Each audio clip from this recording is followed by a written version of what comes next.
This is my lemon juice. I've already squeezed it out for those of you that coughs at night. This is my honey. This is my garlic. You get your garlic, peel it and cut into pieces.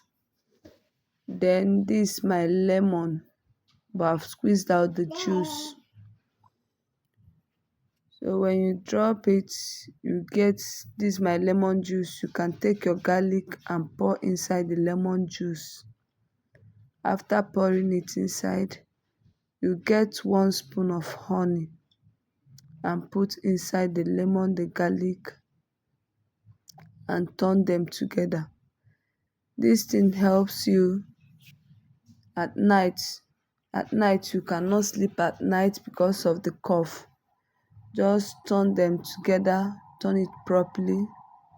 Then take 1 spoon in the morning, 1 spoon in the night, and 1 spoon in the afternoon too. You can do this for 3 to 4 days and thank me later. I've used it, it's amazing. It will make that your coughing to stop.